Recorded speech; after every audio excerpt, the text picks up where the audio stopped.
ইন্নাল হামদুলিল্লাহ ওয়া সলাতু ওয়া সালামু আলা রাসূলিল্লাহ ওয়া আলা আলিহি ওয়া সাহবিহি ওয়া মান ওয়ালা আম্মা বা'দ। আল্লাহ তাআলার দরবারে আমরা কৃতজ্ঞতা প্রকাশ করি যে আল্লাহ রাব্বুল আলামিন আমাদেরকে কোরআনের ভাষা আরবি শিখিয়ে নতুন আরেকটি ক্লাসে যুক্ত হওয়ার তৌফিক দান করেছেন। আমরা প্রথমেই দুঃখ প্রকাশ করে নিই যে গতকালকের ক্লাসটি আমাদের নেওয়া সম্ভব হয়নি যথাসময়ে, এবং আজকের ক্লাসটি আমরা একটু লেটেই শুরু করেছি। তো ঈদের আগে আজকে আমাদের শেষ ক্লাস। ঈদের পরে আমরা আবার নতুন উদ্যমে আবার শুরু করবো ইনশাল্লাহ। এবং মাঝখানে যেহেতু আমাদের গুরুত্বপূর্ণ একটি ইবাদত আছে, আমরা এই ইবাদতটি পালন করবো ইনশাল্লাহ। তো আজকে আমরা নিয়মতান্ত্রিক 12তম ক্লাসে এসে উপস্থিত হয়েছি। বিগত ক্লাসগুলোতে আমরা খুবই গুরুত্বপূর্ণ অনেকগুলো বিষয় শিখেছি, কিছু শব্দ শিখেছি, কোরআনিক গ্রামার শিখেছি, এবং সেগুলোর আলোকে আশা করি আপনারা কোরআন চর্চা করছেন, কোরআনের অনুবাদ করার প্র্যাকটিস করছেন ইনশাল্লাহ। এবং আলহামদুলিল্লাহ আশা করি যতটুকু আমরা পড়া পড়েছি এতটুকুর মাধ্যমে যদি আপনি সঠিকভাবে সঠিক নিয়মে কোরআন চর্চা করে থাকেন তাহলে অলরেডি কোরআন বোঝার পথে আমরা অনেক দূর এগিয়ে গিয়েছি, আপনিও কোরআন বুঝতে শুরু করেছেন। তো আজকের লাইভ ক্লাসটা মূলত আমরা একটু ভিন্ন ধাঁচে করব, অর্থাৎ আমরা এইখানে অল্প একটা বিষয় সম্পর্কে একটু ধারণা নিব, আর তারপরে আমরা সরাসরি কোরআন থেকে প্র্যাকটিস করব ইনশাআল্লাহ তাআলা। তো বিগত ক্লাসগুলোর উপরে যদি কারো কোনো প্রশ্ন থাকে তাহলে আমরা খুব স্বল্প সময়ের মধ্যে আমরা এক দুইটা প্রশ্ন নিতে পারি, যদি কারো কোনো প্রশ্ন থাকে। কারো কোনো প্রশ্ন আছে বিগত ক্লাসের উপরে কিংবা অন্য কোনো বিষয়ে? কারো কোনো প্রশ্ন থাকলে আপনারা করতে পারেন। আচ্ছা, আসসালামু আলাইকুম। ওয়ালাইকুম আসসালাম রহমতুল্লাহ। জি, আমাদের রেজাল্ট তো দিলেন না। আচ্ছা, আমাদের রেজাল্টটা হয়তো বা আজকে দেওয়ার কথা ছিল। যাই হোক, আপনাদের রেজাল্টটা গতকালকে দেওয়ার কথা ছিল, দেওয়া হয়নি। আজকে আশা করি রাতের মধ্যে পেয়ে যাবেন ইনশাল্লাহ। তো কিছু কারণে একটু ডিলে হয়েছে, আজকে আজকে রাতের মধ্যে পেয়ে যাবেন ইনশাল্লাহ। আচ্ছা, ঠিক আছে, আলহামদুলিল্লাহ। আশা করি আর কারো কোনো প্রশ্ন নেই, আমরা তাহলে শুরু করে দিই আমাদের ক্লাসটা। আজকে মূলত আমরা যে বিষয়টা শিখবো ইনশাল্লাহ, তো বিগত ক্লাসে আমরা কোরআনিক গ্রামারের আল ফিআলুল মাদি এবং আল ফিআলুল মুদারি এই দুইটা বিষয় আমরা শিখেছিলাম বিগত ক্লাসে, তাই না? বলেন তো সবাই। মানে বিগত ক্লাসগুলোতে এই পর্যন্ত আমরা কোরআনিক গ্রামারের আল ফিআলুল মাদি এবং আল ফিআলুল মুদারি, অর্থাৎ অতীতকাল এবং ভবিষ্যৎকাল, আমরা এই দুইটা শিখেছি। কিন্তু আমরা বলেছিলাম যে কাল বিবেচনায় মানে ক্রিয়া এটা কয় প্রকার বলেছিলাম আমরা, বলেন তো? কাল বিবেচনায় কয় প্রকার বলেছিলাম? পূর্বে পড়েছিলাম কাল বিবেচনায় আমরা ক্রিয়া কয় প্রকার বা অ্যারাবিক ভার্ব কয় প্রকার, বলেন তো? 3 প্রকার। 3 প্রকার। 3 প্রকার, মাশাআল্লাহ। একটা হচ্ছে আল ফিআলুল মাদি বা অতীতকাল, আরেকটা হচ্ছে আল ফিআলুল মুদারি বা ভবিষ্যৎকাল, এবং একটা হচ্ছে লাস্ট যেটা 3 নাম্বার ছিল সেটা হচ্ছে আমর। ফিআলুল আমর বা আদেশমূলক ক্রিয়া। তাহলে আজকে যেহেতু আমরা সরাসরি বলতে পারেন যে লাইভ কোরআন তর্জমা আমরা প্র্যাকটিস করবো ইনশাল্লাহ, তাহলে কোরআনের মধ্যে অসংখ্যবার আমরা আমর এর সিগা পেয়ে থাকি, অর্থাৎ আদেশমূলক ক্রিয়া পেয়ে থাকি এবং নিষেধমূলক ক্রিয়াও পেয়ে থাকি। তাহলে এই আদেশ এবং নিষেধ এটা খুবই সহজ।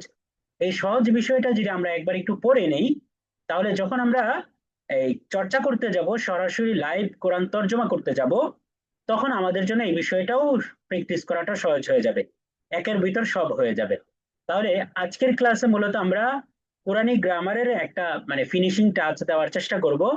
আমর এবং নাহি এই দুইটার পরিচয় জানবো ইনশাল্লাহ, অর্থাৎ আদেশমূলক ক্রিয়া এবং নিষেধমূলক ক্রিয়া এই দুইটার পরিচয় জানবো, এবং তারপরে আমরা সরাসরি কোরআন থেকে অনুবাদ করার চর্চা করব ইনশাআল্লাহ তাআলা।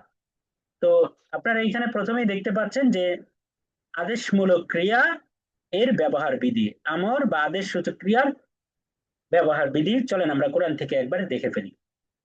দেখেন, কোরআন থেকে আমর বা আদেশমূলক ক্রিয়া এর ব্যবহার বিধি এটা দেখানোর জন্য আমরা সূরা আল আলাকের প্রথম আয়াতটা এনেছি, যে আয়াতটা অলরেডি আমাদের পরিচিত, আমরা পূর্বেও অসংখ্যবার এই আয়াত দিয়ে আমরা উদাহরণ দিয়েছি।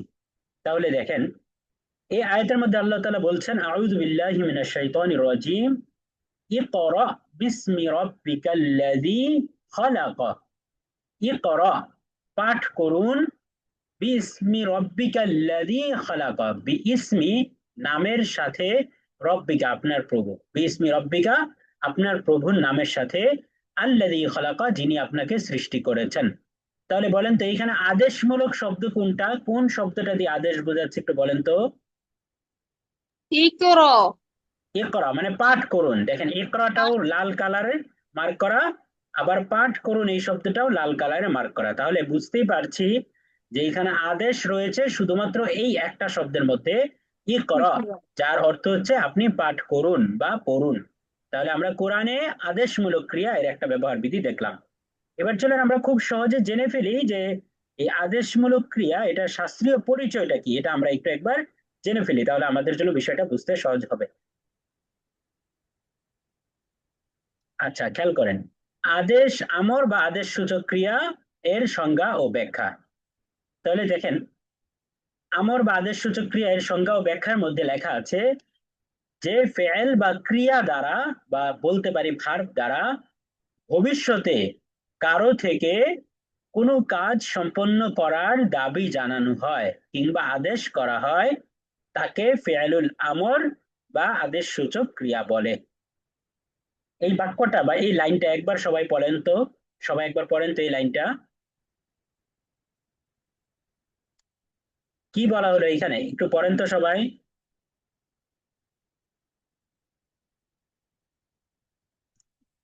যে ফেল দ্বারা, খেয়াল করেন, যে ফেল দ্বারা ভবিষ্যতে কারো থেকে কোনো কাজ সম্পন্ন করার দাবি জানানো হয় কিংবা আদেশ করা হয়, তাকেই ফেলুল আমর বা আদেশ সূচক ক্রিয়া বলে। খেয়াল করেন আমরা আদেশের মধ্যে কি ঘটে, আদেশের মধ্যে আমরা বলি যে তুমি পড়ো, তুমি খাও, তুমি যাও।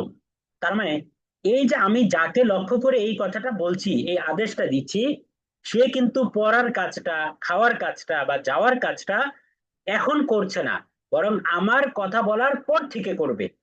তার মানে আমি যখন কথা বলছি এটা হচ্ছে বর্তমান প্রেজেন্ট, এই কথাটার বাক্যটা শেষ হওয়ার পরের যে সময়টা, এটা কিন্তু ফিউচার। তাহলে আমি যাকে আদেশ দিচ্ছি, আমার আদেশ দেওয়ার পরে সে ওই কাজটা শুরু করবে, যদি সে আদেশ পালন করে, তাহলে তার কাজটা সংগঠিত হবে ভবিষ্যতে। তাহলে আমি কি করছি, আমি কাউকে ভবিষ্যতে কোনো একটা কাজ সম্পন্ন করার দাবি জানাচ্ছি, তাকে আদেশ দিচ্ছি, মানে কি যে তুমি করো। তার মানে তার ইচ্ছা, সে করতেও পারে নাও করতে পারে, সে যদি না করে তাও আমি তাকে কিছু বলতে পারবো না। তার মানে আমি তাকে কেমন যেন রিকোয়েস্ট করছি যে তুমি কাজটা করো। তাহলে এটাই বলছে যে ভার্ব দ্বারা ভবিষ্যতে কারো থেকে কোনো কাজ সম্পন্ন করার দাবি জানানো হয় কিংবা আদেশ করা হয়, তাকেই ফেলুল আমর বলা হয়। যেমন কোরআনের সূরা বাকারার ৬০ নম্বর আয়াতে এসেছে, ইদরিব বিআসাকাল হাজার, ইদরিব প্রহার করুন, বি মানে মাধ্যমে বা দ্বারা, আসাকা মানে আপনার লাঠি, আর আল হাজারা মানে পাথর, যে আপনার লাঠির দ্বারা পাথরকে আঘাত করুন, অর্থাৎ স্বীয় লাঠির দ্বারা পাথরের উপরে আঘাত করুন। এখানে দেখেন ইদরিব মানে আঘাত করো বা আঘাত করুন, তার মানে আমরা বুঝতে পারছি এই ইদরিব শব্দ দিয়ে এখানে আদেশটা করা হচ্ছে।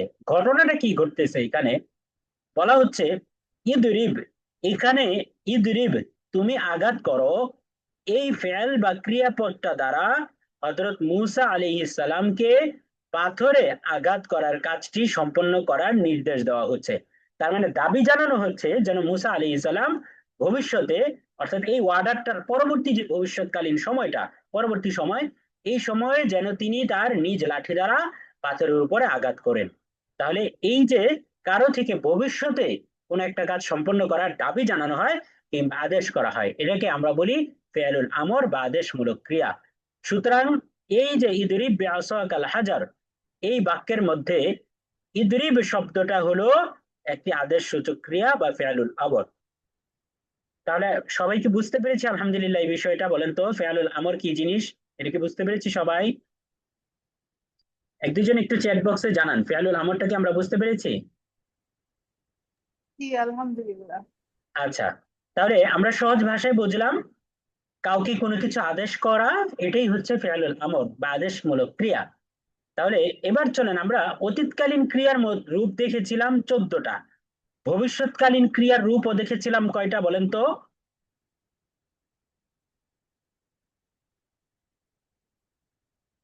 কয়টা রূপ দেখেছিলাম ভবিষ্যৎকালীন ক্রিয়ার মধ্যে?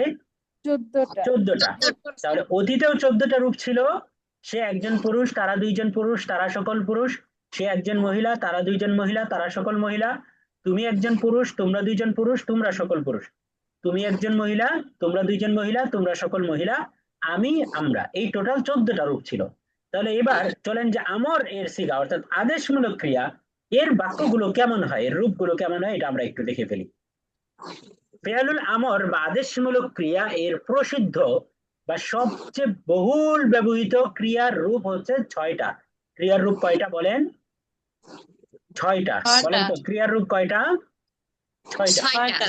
সাধারণত আমরা আদেশ বলতে কোনো একজনকে লক্ষ্য করে বুঝি, অর্থাৎ বুঝি যে সে উপস্থিত, তাহলে এটা আদেশ। যে তুমি করো, তুমি করো না, তাহলে উপস্থিত ব্যক্তিদেরকে বোঝানোর জন্য 6টা রূপই আছে। তুমি একজন পুরুষ, তোমরা দুইজন পুরুষ, তোমরা সকল পুরুষ। তুমি একজন মহিলা, তোমরা দুইজন মহিলা, তোমরা সকল মহিলা। তাহলে এই 6টা রূপ আছে। অর্থাৎ আমরা জানি যে আমর বা আদেশ হয় উপস্থিত কাউকে লক্ষ্য করে কোনো কিছুর অর্ডার দেওয়া, এটার নামই আদেশ। তাহলে সবচেয়ে বহুল ব্যবহৃত শব্দ হচ্ছে এই 6টা। তাহলে এই আমর বা আদেশ সূচক ক্রিয়া এর বহুল ব্যবহৃত যে 6টা রূপ, এই 6টা রূপ আমরা এখানে দেখছি। দেখেন লেখা আছে আল কিতাবাতু, লেখা। আল কিতাবাতু শব্দের অর্থ কি বলেন তো? লেখা। লেখা। এই আল কিতাবাতু এই মাসদারটা দিয়ে আদেশ সূচক ক্রিয়া তথা ফেয়ালুল আমর এর সবচেয়ে সহজ, সবচেয়ে বহুল ব্যবহৃত 6টা রূপ হলো, 1 নাম্বার আমার সাথে সাথে বলেন উক্তুব। 1 নাম্বার কি? উক্তুব। উক্তুব। হ্যাঁ উক্তুব। 1 নাম্বার হচ্ছে, 1 নাম্বার হচ্ছে উক্তুব। 1 নাম্বার কি? উক্তুব। হ্যাঁ উক্তুব। শেষে একটু কলকলা করবেন, উক্তুব। উক্তুব অর্থ তুমি লিখো। উক্তুব অর্থ কি? তুমি লিখো। তুমি লিখো। পাশে দেখেন বচন লেখা আছে, এক বচন, তার মানে এই তুমিটা হবে তুমি একজন পুরুষ। তুমিটা মানে কি? একজন তুমি পুরুষ। একজন পুরুষ। আচ্ছা, তাহলে আমরা যদি এখন দুইজন পুরুষ বলতে চাই, তাহলে আমরা জানি খুব সিম্পল বিষয়, শেষে আমাদের একটা আলিফ বাড়িয়ে দিতে হবে। শেষে কি বাড়িয়ে দিতে হবে? একটা আলিফ। হ্যাঁ, তাহলে এবার বলেন উক্তুবা। এবার শব্দটা কি? উক্তুবা। উক্তুবা মানে তোমরা দুইজন পুরুষ লিখো। উক্তুবা মানে কি? তোমরা দুজন পুরুষ লিখো। পুরুষ লিখো। তাহলে একজন পাইলাম যে উক্তুব, তুমি একজন পুরুষ লিখো। আর উক্তুবা মানে তোমরা দুইজন পুরুষ লিখো। তারপর এবার যদি বলি তোমরা সকল পুরুষ, সব সময় একটা কথা মাথায় রেখে দেন, সব সময়ের জন্য, একেবারে সব সময়ের জন্য, এটা ফিক্সড। সকল পুরুষ বুঝাইতে হইলে ওয়াও, ওয়াও আসে। সকল পুরুষ বুঝাইতে হইলে কি আসে? ওয়াও আসে। ওয়াও। ওয়াও, ওয়াও মানেই সকল পুরুষ। কথাটা কি বললাম? ওয়াও মানে সকল পুরুষ। ওয়াও মানে সকল পুরুষ। যেই শব্দের শেষেই দেখবেন ওয়াও, কখনো ওয়াওয়ের সাথে আলিফ থাকতে পারে, কখনো ওয়াওয়ের সাথে নুনও থাকতে পারে। যেমন অতীতকালীন ক্রিয়ার মধ্যে ওয়াওয়ের সাথে থাকে আলিফ, এই আমর বা আদেশমূলক ক্রিয়ার মধ্যে ওয়াওয়ের সাথে থাকে আলিফ, আর ভবিষ্যৎকালীন ক্রিয়ার মধ্যে ওয়াওয়ের সাথে থাকে নুন।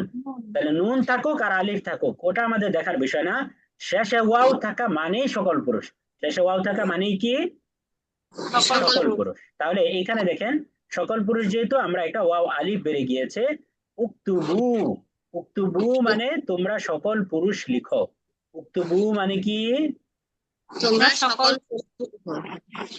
তোমরা সকল পুরুষ লিখো। হ্যাঁ বলেন উক্তুবু। উক্তুবু অর্থ কি? তোমরা সকল পুরুষ লিখো। তোমরা সকল। হ্যাঁ উক্তুবু তোমরা সকল পুরুষ লিখো। তাহলে তুমি একজন পুরুষ লিখো, এটার আরবি কি? তুমি একজন পুরুষ লিখো, এটার আরবি কি? উক্তুব। উক্তুব। মাশাআল্লাহ। তোমরা সকল পুরুষ লিখো, এটার আরবি কি? উক্তুবু।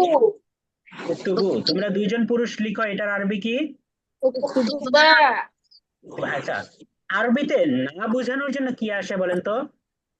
লা। বলেন না বোঝানোর জন্য কি আসে? লা। লা। লা আসে। তাহলে এবার তুমি লিখো, এটা তো পজিটিভ আদেশমূলক ক্রিয়া, তাই না? এবার আমরা যদি নিষেধ করতে চাই, তাহলে আমাদেরকে জাস্ট দুইটা পরিবর্তন করতে হবে। কি পরিবর্তন করতে হবে বলেন? দুইটা। নিষেধ যেহেতু, মানে তখন ঘটনাটা এরকম হবে যে তুমি লিখো না। বাংলাটা কি বলেন তো? তুমি লিখো তুমি না। লিখো না। তাহলে না আরবি হচ্ছে লা। না আরবি কি? লা। লা। তাহলে শুরুতে শুধু একটা লা বাড়ায় দিবেন, আর আরেকটা পরিবর্তন করতে হবে, একটা পরিবর্তন। সেটা হলো এই যে শুরুতে আপনি আমর বা আদেশমূলক ক্রিয়ার মধ্যে হামজা দেখতে পাচ্ছেন, তাই না? দেখেন তো হামজা জি দেখতে পাচ্ছেন?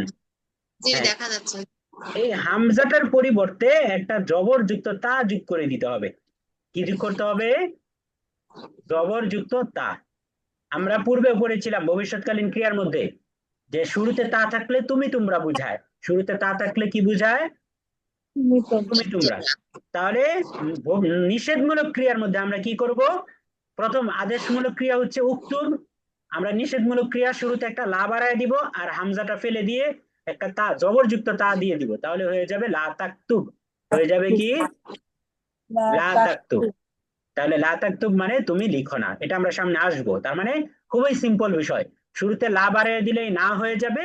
আর এই শব্দের মধ্যে একটা পরিবর্তন হবে, আলিফ পেশ, পেশ যুক্ত আলিফ পরে গিয়ে জবর যুক্ত তা যোগ করে দিতে হবে, তাহলে আদেশমূলক ক্রিয়া হয়ে যাবে নিষেধমূলক ক্রিয়া। আমরা একটু পরে দেখবো ইনশাল্লাহ। তাহলে এবার চলো আমরা 4 নাম্বার শব্দটা দেখি, যে উক্তুবি। উক্তুবি অর্থ তুমি লিখো। উক্তুবি অর্থ কি বলেন তো? তুমি লিখো। তুমি লিখো। এই তুমিটাকে পরিচয়টা কি এই তুমির, বলেন তো? মহিলা। তুমি তুমি একজন একজন মহিলা। মহিলা, তুমি একজন, হ্যাঁ তুমি একজন নারী বা তুমি একজন মহিলা লিখো। তার মানে কোনো মেয়েকে যদি আমরা অর্ডার দেই তাহলে বলবো উক্তুবি। তাহলে আমরা কি বলবো? উক্তুবি। তুমি আচ্ছা, এবার দুইজন যদি হয় তাহলে যার সাথে একটা আলিফ বাড়ায় দিতে হবে। কি করতে হবে বলেন? একটা আলিফ। তাহলে আমরা কি করব? উক্তুবা। তাহলে উক্তুবা, এটা পুরুষের ক্ষেত্রেও তোমরা দুইজন পুরুষ লিখো, আবার মহিলার ক্ষেত্রেও তোমরা দুইজন মহিলা লিখো, কারণ আমরা জানি দ্বিবচনের শব্দগুলো সেম সেম হয়। দ্বিবচনের শব্দগুলো কেমন হয়? Same same. হ্যাঁ, তাহলে উক্তুবা মানে তোমরা দুইজন মহিলা লিখো। উক্তুবা মানে কি? তোমরা তোমরা দুইজন মহিলা লিখো। 6 নাম্বার হচ্ছে উক্তুব না। উক্তুব না। তাহলে উক্তুব না মানে তোমরা সকল মহিলা লিখো। উক্তুব না মানে কি? তোমরা সকল দেখেন এই যে পাশে লেখা আছে একবচন স্ত্রীলিঙ্গ, দ্বিবচন স্ত্রীলিঙ্গ আর বহুবচন স্ত্রীলিঙ্গ। আচ্ছা, তাহলে এবার ঝটপট বলেন তো, তুমি একজন পুরুষ লিখো আরবি কি? উক্তুব। উক্তুব। তুমি একজন মহিলা লিখো আরবি কি? উক্তুবা। উক্তুবি। বি বি শেষে ইয়া থাকে, মহিলা বুঝাইতে হইলে শেষে ইয়া থাকে, উক্তুবি। তোমরা সকল মহিলা লিখো আরবি কি হবে? না। উক্তুব না। মাশাআল্লাহ। তোমরা দুইজন পুরুষ লিখো আরবি কি হবে? উক্তুবা। উক্তুবা। আবার তোমরা দুইজন মহিলা লিখো আরবি কি হবে? উক্তুবা। উক্তুবা। মাশাআল্লাহ। আচ্ছা, তাহলে এই 6টা শব্দকে আমরা বুঝতে পেরেছি সবাই? জি হুজুর, আলহামদুলিল্লাহ। এবার 2 মিনিট সময় দেওয়া হলো, এই 6টা শব্দ ঘুরিয়ে ফিরে কয়েকবার করে পড়েন, যেন মোটামুটি মুখস্থ হয়ে যায় বেসিক লেভেলে। 2 মিনিট সময়, তারপরে আমরা প্র্যাকটিস করবো ইনশাআল্লাহ। উক্তুবু, তুমি একজন সবাই পুরুষ একটু লিখো। জোরে জোরে পড়েন, জোরে জোরে পড়েন। উক্তুবা, তোমরা দুজন পুরুষ লিখো। উক্তুবু, তোমরা সকল পুরুষ লিখো। উক্তুবি, তুমি একজন মহিলা লিখো। উক্তুবা, তুমি দুজন মহিলা লিখো। উক্তুবনা, তোমরা সকল মহিলা। উক্তুবনা, উক্তুবু, উক্তুবা, উক্তুবু, উক্তুবা, দুজন পুরুষ। উক্তুবা, দুজন উক্তুব, উক্তুব, উক্তুব, একজন পুরুষ। উক্তুবি, উক্তুবা, একজন উক্তুবনা। মহিলা। বি, উক্তুবি, একজন মহিলা। উক্তুবি, উক্তুবা, দুজন পুরুষ, দুজন মহিলা। উক্তুবু, সকল পুরুষ। উক্তুবনা, সকল মহিলা। উক্তুব, উক্তুব, একজন পুরুষ। উক্তুবি, একজন মহিলা। উক্তুবনা, উক্তুবু, উক্তুবা, উক্তুবু।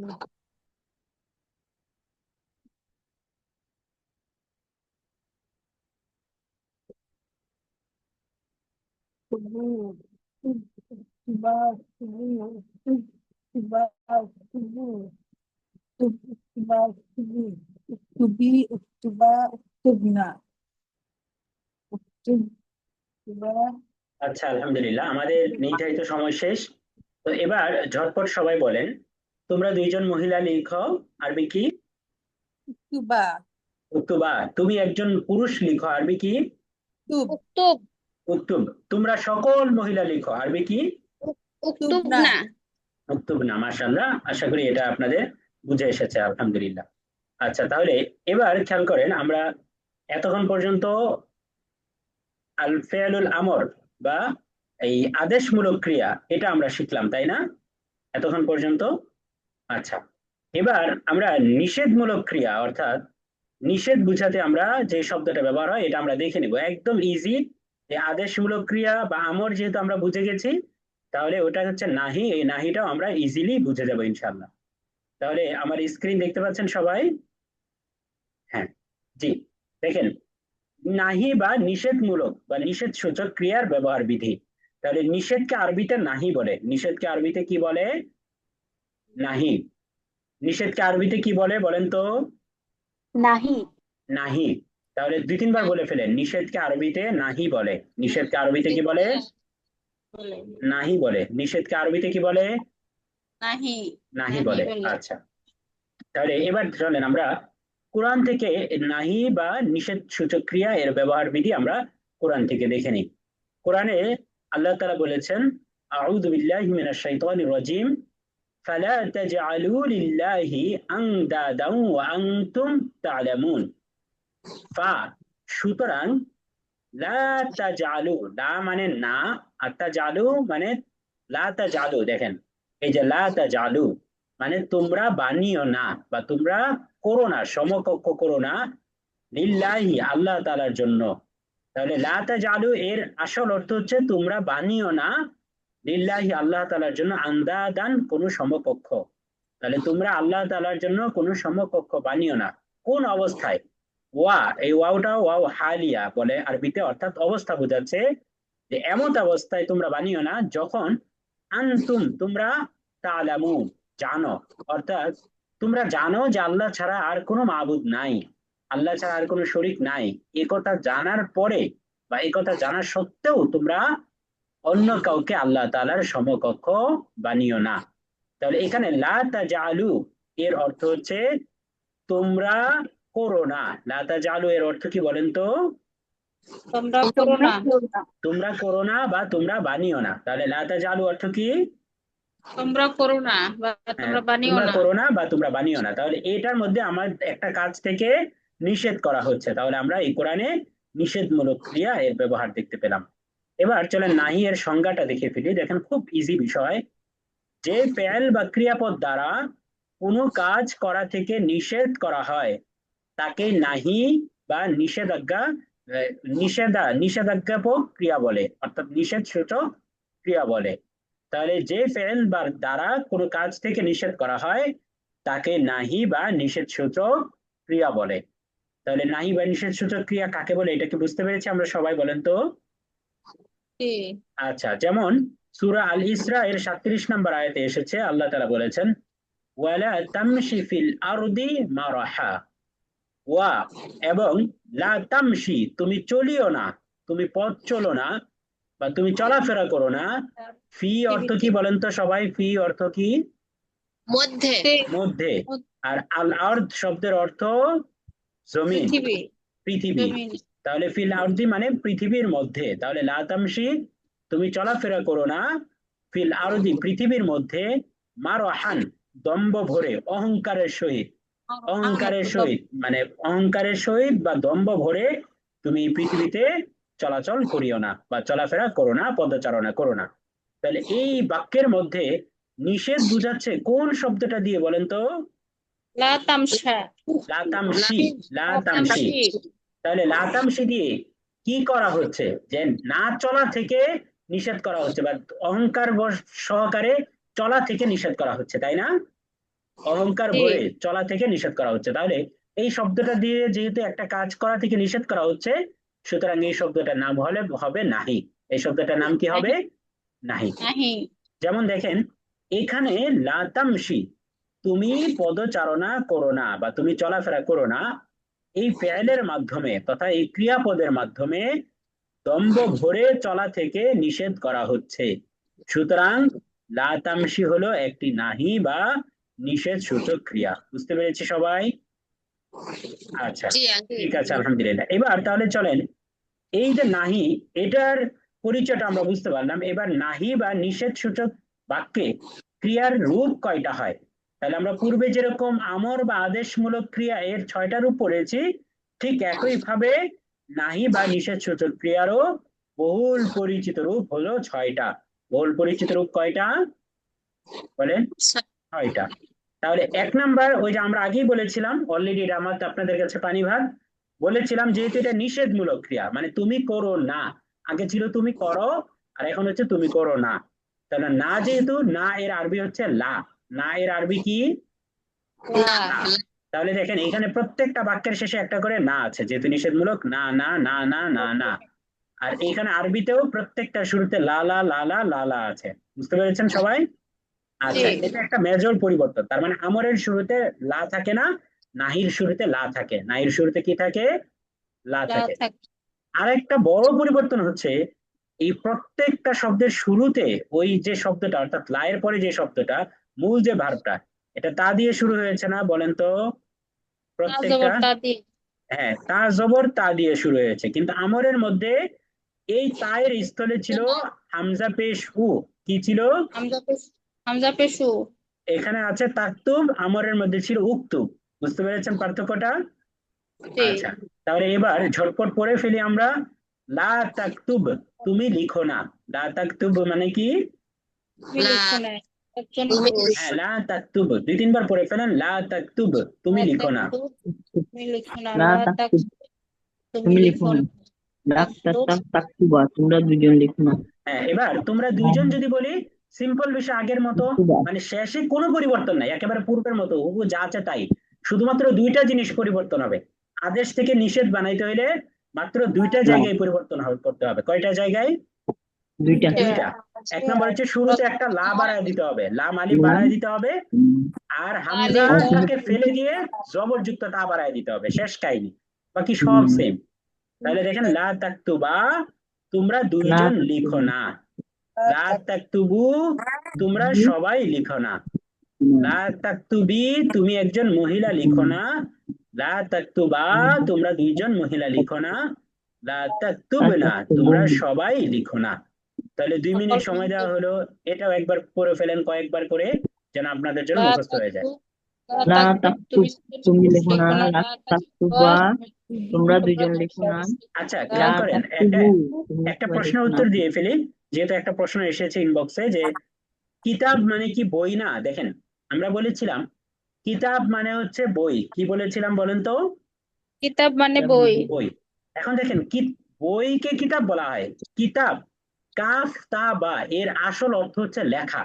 কাফ তা বা এর আসল অর্থ কি বলেন তো? লেখা। লেখা। এখন একটা খাতাকে কি আপনি কিতাব বলবেন? এই যে ধরেন এটা একটা খাতা, এই খাতাকে কি আপনি কিতাব বলবেন? এটাকে বলেন তো? অনেকগুলো। এটাকে আপনি খাতা বলবেন কেন? কারণ এটার মধ্যে কোনো কিছু লেখা নাই। বুঝতে পেরেছেন? কিন্তু যদি এটা লেখা থাকতো, ধরেন এটা একটা শীট হতো, তাহলে এটাকে আমরা একটা বই বলতে পারতাম। তাহলে এই লিখিত জিনিসকেই কিতাব বলা হয়। লিখিত জিনিসকে কি বলা হয়? কিতাব কিতাব কিতাব। বলা হয়। বলা হয়। তাহলে কিতাব এর কাফতা বা এর মূল অর্থ হচ্ছে লেখা। মূল অর্থ কি বলেন? লেখা। লেখা। তাহলে আশা করি বুঝতে পেরেছেন, ওটা ছিল কিতাব নাউন, আর এটার ভার্ব হচ্ছে লেখা। হ্যাঁ, তাহলে এবার 2 মিনিট সময় দেওয়া হলো, পড়েন সবাই। খুব লা গুরুত্বপূর্ণ, তাকতুবা, যেহেতু আমরা একটু পরে কোরআন লা থেকে যেহেতু লা প্র্যাকটিস করবো, তখন তাকতুব, এটা আমাদের সামনে পড়বে। লা তাকতুব, লা তাকতুবা, লা তাকতুম,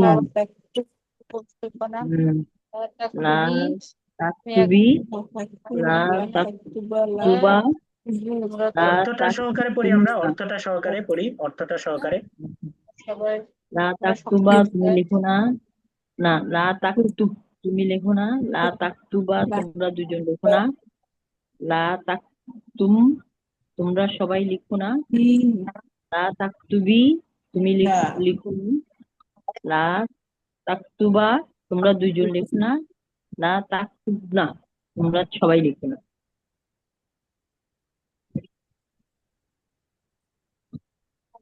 লা তাকতুবা, তুমি লিখো না। লা তাকতুবা, তুমি লিখো না। লা তাকতুবা, তাকতুম, লা তাকতুম, তোমরা সবাই লিখো না। লা তাকতুবি, তুমি লিখো না। লা তাকতুবা, তোমরা দুজন আচ্ছা, লেখো না। আলহামদুলিল্লাহ। তো মোটামুটি আমাদের সবারই হয়েছে, তাই না? আমরা বুঝতে পেরেছি বিষয়টা, সিম্পল বিষয়, আদেশ এবং নিষেধমূলক। এবার চলেন আমরা কোরআন থেকে আমরা আরো কয়েকটা ব্যবহার দেখে ফেলি, তাহলে আমাদের জন্য বিষয়টা দেখতে সহজ হয়ে যাবে ইনশাল্লাহ। দেখেন, কোরআন থেকে নাহি বা নিষেধ সূচক ক্রিয়ার ব্যবহার। এক নাম্বার হচ্ছে আমরা দেখতে পাচ্ছি লা তাকুলু। এক নাম্বার শব্দটা কি বলেন তো? লা লা তাকুলু তাকুলু। লা তাকুলু অর্থ তোমরা সবাই খেও না। লা তাকুলু এর অর্থ কি? তোমরা সবাই তোমরা খেও না। দেখেন, এই শব্দটা বচনের ক্ষেত্রে লেখা আছে বহু বচন। যেমন আয়াত সূরা আন-নিসার 29 নাম্বার আয়াত, এখানে লেখা আছে আল্লাহ তাআলা বলেছেন, আউযু বিল্লাহি মিনাশ শাইতানির রাজিম, ইয়া আইয়ুহাল্লাযীনা আমানু, হে ঈমানদারগণ। কালার কোড মিল আছে দেখেন। লা তাকুলু, তোমরা গ্রাস করো না, অর্থাৎ তোমরা খেও না, তোমরা ভক্ষণ করো না, আমওয়ালাকুম, তোমাদের সম্পদকে, বাইনাকুম, নিজেদের মধ্যে, মানে তোমাদের নিজেদের মধ্যে সম্পদকে, তার মানে একে অপরের সম্পদকে। কিভাবে? বিল বাতিলি, বা মানে মাধ্যমে, আর বাতিল মানে অন্যায়। তাহলে বিল বাতিলি অন্যায়ের মাধ্যমে, অর্থাৎ অন্যায় ভাবে। তাহলে ইয়া আইয়ুহাল্লাযীনা আমানু, হে ঈমানদারগণ, লা তাকুলু, তোমরা খেও না, তোমরা গ্রাস করো না, আমওয়ালাকুম, তোমাদের সম্পদকে, বাইনাকুম, পরস্পরে, অর্থাৎ তোমরা একে অপরের সম্পদকে গ্রাস করো না, বিল বাতিলি, অন্যায় ভাবে। তাহলে এই আয়াতের মধ্যে আমরা একটা শব্দ দেখতে পাচ্ছি লা তাকুলু, যার অর্থ হচ্ছে তোমরা খেও না বা তোমরা গ্রাস করো না। তারপরে 2 নাম্বার শব্দটা আমরা দেখতে পাচ্ছি লা তুসরিফু। লা তুসরিফু এই শব্দের অর্থ হচ্ছে তোমরা অপচয় করো না। লা তুসরিফু এর অর্থ কি বলেন তো? অপচয় করো না। তোমরা অপচয় করো না। যেমন কোরআনের মধ্যে সূরা আল আনআম এর 141 নাম্বার আয়াতে আল্লাহ তাআলা বলেছেন, আউযু বিল্লাহি মিনাশ শাইতানির রাজিম, ওয়ালা তুসরিফু, ওয়া এবং লা, না, আর তুসরিফু মানে তোমরা খরচ করো। তাহলে লা তুসরিফু মানে মানে অপব্যয় করো। তাহলে লা তুসরিফু মানে তোমরা অপব্যয় করো না। কেন? ইন্নাহু, নিশ্চয়ই তিনি, লা ইউহিব্বু, পছন্দ করেন না, আল মুসরিফিন, অপব্যয়কারীদেরকে। নিশ্চয়ই তিনি অপব্যয়কারীদেরকে পছন্দ করেন না। তাহলে আমরা এই 2টা উদাহরণ কি বুঝতে পেরেছি সবাই? বলেন তো। বুঝতে জি, পেরেছি সবাই? আলহামদুলিল্লাহ। আলহামদুলিল্লাহ। কিন্তু আচ্ছা, স্যার আচ্ছা। টু স্ট্রিপু হলো কেন? পাঁচ স্ট্রিপু হওয়ার কথা না নিয়ম না, না, না, অনুযায়ী? এটা এটা এটা হচ্ছে ওই যে আমরা বলেছিলাম যে আরবি ব্যাকরণ বা আরবি ক্রিয়াপদের অনেক ধরনের নকশা আছে। পিঠা বানানোর যেরকম ভিন্ন ভিন্ন ছাঁচ আছে না, এই আরবি ক্রিয়াপদ বা অ্যারাবিক ভার্ব তৈরির অনেকগুলো ছাঁচ আছে। বুঝতে পেরেছেন? এখন এই বিষয়টা একটু মানে জটিল বিষয় দেখে আমরা আর কয়েকটা ক্লাস পরে এটা আলোচনা করব, যেন তার আগে বেসিক বিষয়গুলো আপনারা ধরে নিতে পারেন। বুঝতে পেরেছেন জি, কথাটা? কয়েকটা জি। স্টাইল আছে, আমরা স্টাইল বলতে পারি, নকশা বলতে পারি, ছাঁচ বলতে পারি। অনেকগুলো ছাঁচ আছে এই অ্যারাবিক ক্রিয়াপদের। এটাকে আরবিতে বাব বলে। আরবিতে কি বলে? বাব। বাপ বাব মানে দরজা। দরজা মানে সহজ ভাষায় যদি বলি, এখানে কারো বাসা পুরান ঢাকা আছে? এখানে কেউ আছেন যে পুরান ঢাকার? পুরান ঢাকায় ছিলাম ছোটবেলায়। আচ্ছা, পুরান ঢাকাতে সাধারণত বিল্ডিং গুলো অনেক আগের। তো ওইখানে দেখবেন যে বাড়িতে ঢোকার কেচি গেট গুলো, বা ওই যে আমরা বাড়িতে ঢোকার মেইন গেট গুলো বলতে পারি, এটা অনেক নিচু নিচু থাকে, একবার মাথা নুয়ে ঢোকা লাগে। ঠিক না? অনেক বাড়িতে আছে না পুরান ঢাকার গেটের মধ্যে?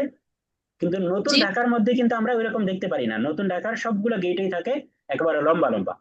তার মানে দরজা যেমন থাকে, আপনার নিজের চলাচলের জন্য বডিটাকে ওইভাবে বানায় নিতে হয়। যদি দরজা নিচু থাকে তাহলে আপনি নিচু হয়ে যেতে হবে, দরজা যদি বড় থাকে তাহলে আপনি বড় হয়ে বা মাথা উঁচু করেই যেতে পারবেন। এই অনেকটা আরবিতে প্রত্যেকটা ক্রিয়াপদ বের হওয়ার একটা দরজা আছে মূল শব্দ থেকে।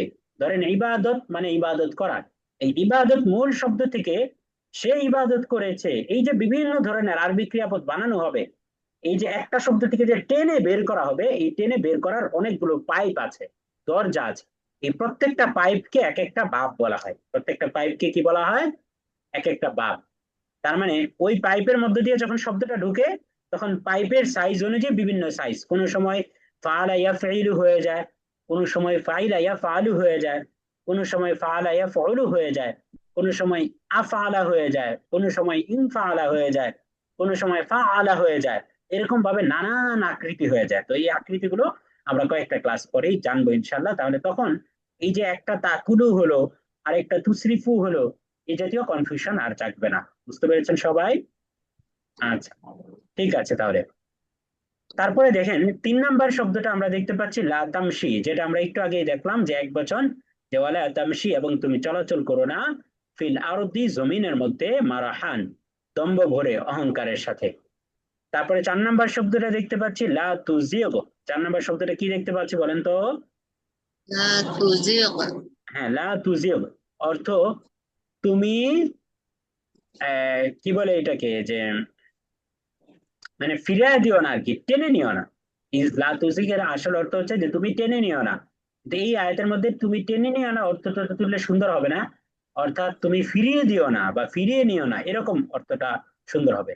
কাহিনীটা কি করতেছে দেখেন, এই সূরা আলে ইমরানের 8 নম্বর আয়াতে আল্লাহ তাআলা বলছেন, আউযু বিল্লাহি মিনাশ শাইতানির রাজিম, রব্বানা, হে আমাদের প্রভু, হে আমাদের পালনকর্তা, লা তুজিগ, তুমি ফিরায় দিও না বা ফিরিয়ে নিও না, কুলুবানা, আমাদের অন্তরকে, বাদা, পরে, ইজ, যখন, হাদাইতানা, তুমি আমাদেরকে হেদায়াত দিয়েছো।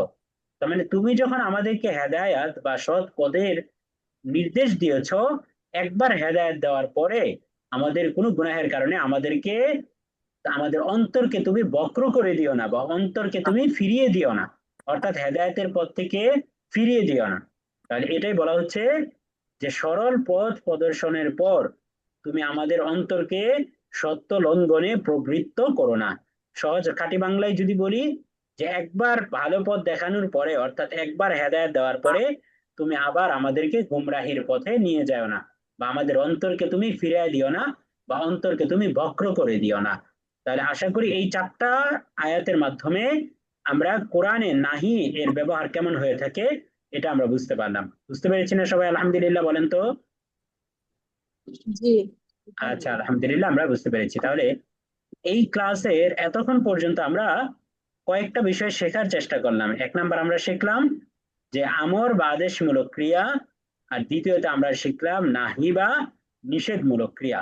এবার যদি আমরা কোরআন থেকে প্র্যাকটিস করি, আমাদের জন্য আমর এবং নাহি এই দুইটাকে চিহ্নিত করা সহজ হবে না ইনশাল্লাহ? বলেন তো, ইনশাআল্লাহ। সহজ হবে ইনশাল্লাহ? ইনশাআল্লাহ হুজুর। ইনশাল্লাহ। আচ্ছা, তাহলে চলেন এবার আমরা সরাসরি আর আমরা 30 মিনিট এই ক্লাসটা কন্টিনিউ করবো ইনশাল্লাহ। এই 30 মিনিট আমরা একেবারে কোরআন থেকেই আমরা প্র্যাকটিস করার চেষ্টা করি ইনশাআল্লাহ তাআলা। তাহলে আমরা একেবারে কোরআনের শুরুতে চলে যাই, অর্থাৎ প্রথম দিক থেকে আমরা দেখার চেষ্টা করি যে আমরা কোরআনের কতটুকু অনুবাদ তুলতে পারি। তাহলে এই সূরা বাকারা এই অংশটাকে আমরা পড়েছিলাম বিগত কোনো ক্লাসে? বলেন তো। না হুজুর, পড়া হয়নি আচ্ছা, আমাদের। পড়া হয়নি। তাহলে আজকে আমাদের এটা শুরু। তাহলে চলেন আমরা প্রথম দিক থেকেই শুরু করি। তাহলে প্রথমে আমরা দেখতে পাচ্ছি, আচ্ছা এটা একটু জুম করলে ফেটে যাচ্ছে। আচ্ছা, সূরা সূরা ফাতিহা দেখতে পাচ্ছি। তো সূরা ফাতিহা তো যেহেতু অলরেডি আমরা একবার আলোচনা করেছি, সূরা ফাতিহা না, আমরা দেখার চেষ্টা করব সূরা বাকারা। এই যে সূরা বাকারার যে প্রথম পৃষ্ঠা, যদি বলি যে এই প্রথম পৃষ্ঠার সকল শব্দই, প্রায় সকল শব্দ আপনাদের অলরেডি জানা হয়ে গিয়েছে। বুঝতে পেরেছেন কথাটা? সকল শব্দ, হয়তো একটা দুইটা শব্দ থাকতে পারে একটু যা যা এখনো জানেননি, তবে মোটামুটি যদি আমরা অর্থ তুলতে পারি তাহলে একটা দুইটা শব্দ না থাকাটা কোনো অসুবিধা হবে না ইনশাআল্লাহ। তাহলে চলেন আমরা বিসমিল্লাহ বলে শুরু করি। আউযু বিল্লাহি মিনাশ শাইতানির রাজিম, বিসমিল্লাহির রহমানির রহিম, আলিফ লাম মিম। আলিফ লাম মিম এর অর্থ কি বলেন তো?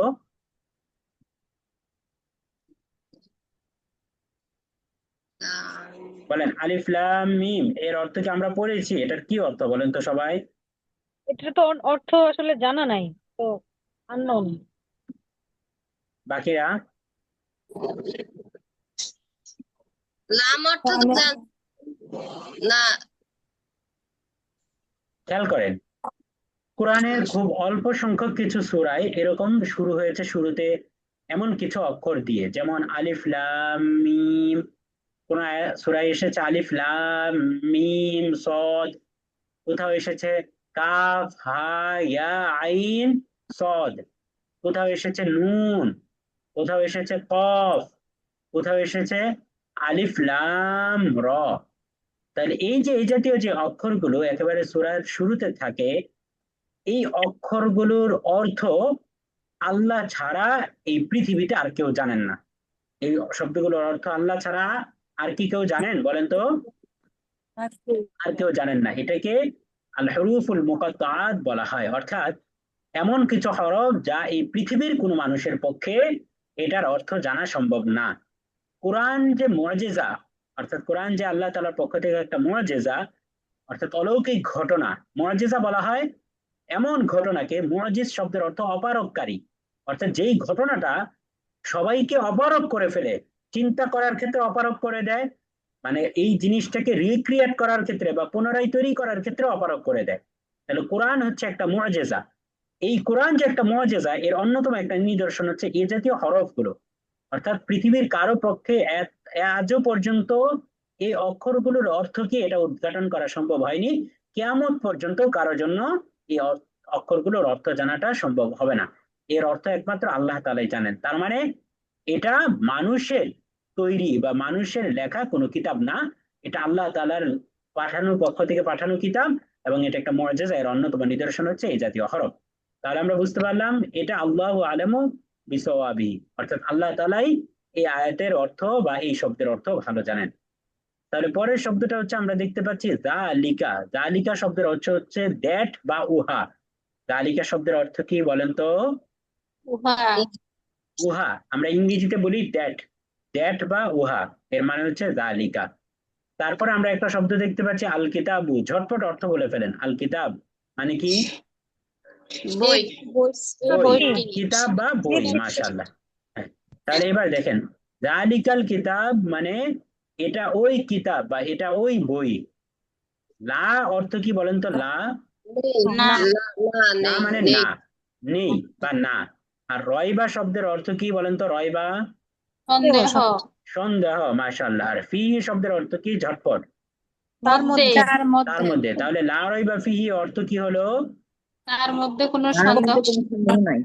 তার মধ্যে কোনো সন্দেহ নাই। আচ্ছা, তারপরে তাহলে দেখেন কি দাঁড়াইলো পুরো আয়াতের অর্থটা? আলিফ লাম মিম যালিকাল কিতাব, এটা ওই কিতাব, লা রাইবা ফিহি, যার মধ্যে কোনো সন্দেহ নেই। হুদান শব্দের অর্থ কি? হুদান বলেন তো, অনুমান করে বলতে পারবেন? হুদান। হেদায়েত। আচ্ছা, মাশাআল্লাহ, খুব দারুণ হয়েছে। হুদান মানে হেদায়াত, অর্থাৎ পথ নির্দেশ, বা আমরা গাইডলাইন বলতে পারি। তাহলে হুদান মানে গাইডলাইন বা পথ নির্দেশ। লিল মুত্তাকিন, লামজের লি অর্থ কি? লামজের লি জন্য। জন্য। আর মুত্তাকি মানে কি? বিশ্বাসী। আল্লাহকে ভয় বিশ্বাসী। করে। মুত্তাকিগণ। আল্লাহকে ভয় করে মুত্তাকি। বিশ্বাসীগণ। মুত্তাকি মানে কি? মুত্তাকি, মুত্তাকি আমরা বাংলায় বলি না খুব, লোকটা খুব মুত্তাকি, পরহেজগার। তাহলে মুত্তাকি বিশ্বাস, মানে কি? আল্লাহকে যে বিশ্বাস করে। আল্লাহকে ইমানদার। ইমানদার। আল্লাহ। আচ্ছা, মুত্তাকি মানে, মুত্তাকি মানে যে তাকওয়াবান, আমরা যে সহজ ভাষায় বলি যে কি? তাকওয়া, তাকওয়াবান। তাকওয়া কাকে বলে বলতে পারবেন? একটু দেখি তো। যার ভিতরে তাকওয়া। আল্লাহর ভয় আছে, আল্লাহকে ভয় করে। আচ্ছা, মাশাআল্লাহ, শুনতে ভালো ছিল। বাকি আমরা যে জিনিসটা চাচ্ছি এটা পাইনি। অন্য কেউ বলতে পারেন তাকওয়া মানে কি? তাকওয়া মানে কি? মানে আল্লাহ ভীতি বা আল্লাহ সম্পর্কে সচেতন। বিশ্বাস। আল্লাহর প্রতি বিশ্বাস, আল্লাহর উপর ভরসা। আল্লাহর প্রতি অন্য ভয়। অন্য কেউ অথবা মানে কোন একটা সিচুয়েশন ক্রিয়েট করে বুঝাইতে পারবেন যে এই জিনিসটাকে তাকওয়া বলে, বা তাকওয়া কি জিনিস সেটার কি ভিজুয়াল করতে পারবো আমরা? আচ্ছা, তাহলে আমি বলি, হ্যাঁ আমি বলি, একটা একটা বলি, দেখেন যে কতটুকু বুঝতে পারেন। দেখেন, আপনারা সাধারণত সোশ্যাল মিডিয়াতে সুন্দরবন থেকে মধু সংগ্রহ করার ভিডিও কেউ দেখেছেন? সুন্দরবন থেকে কিভাবে মধু সংগ্রহ করা হয়? একটা ফিচার পড়েছিলাম, ওরা মনে হয় মাটি মেখে নেয় গায়ের মধ্যে। না না না না না, সুন্দরবনের যেই জায়গাগুলো থেকে সাধারণত সবচেয়ে বেশি মধু পাওয়া যায়, এই বনগুলোর যে নিচের জমিনটা থাকে এটার মধ্যে কাটা কাটা থাকে ওখানে। এটা কি মানে কে কে জানেন এই বিষয়টা? সুন্দরবনের যেই মানে বন জঙ্গলটা, এটা নিচের পুরো জায়গাটা কাটা কাটা থাকে। শিকড়ের মতো থাকে, হ্যাঁ, শিকড় গুলো। শিকড়ের মতো মানে খুব কাটা কাটা, অর্থাৎ আচ্ছা, মানে যে কেউ চাইলে একেবারে দৌড়ায় সে যাইতে পারে না এই বনের মধ্যে, একেবারে জি মেপে মেপে পা ফেলতে হয়, বুঝতে পেরেছেন? জি আচ্ছা, জি। যেই সেম ঘটনাটা যদি এখানে কেউ গ্রামের থেকে থাকেন বা ছোটবেলায় গ্রামে ছিলেন বা এরকম, জানবেন যে এখন যে সময়টা চলতেছে, অর্থাৎ এই সময়টা হচ্ছে ধান কাটা হয়ে গেছে অলরেডি, হয়তো বা কিছুদিন আগে। তাহলে ধান কাটার পরে নিচের যে অংশটা থাকে, অর্থাৎ এটাকে আমাদের দেশে ন্যাড়া বলে, ন্যাড়া, ধানের ন্যাড়া বলে, অর্থাৎ নিচের একটা অংশ থেকে যায় মাটির মধ্যে। তো ধান কাটার সাথে গোড়া। সাথে এটা, হ্যাঁ, গোড়াটা গোড়াটা এটাকে ন্যাড়া বলে, ধানের ন্যাড়া। এক এক জায়গায় কোনো কোনো জায়গায় নাড়াও বলে।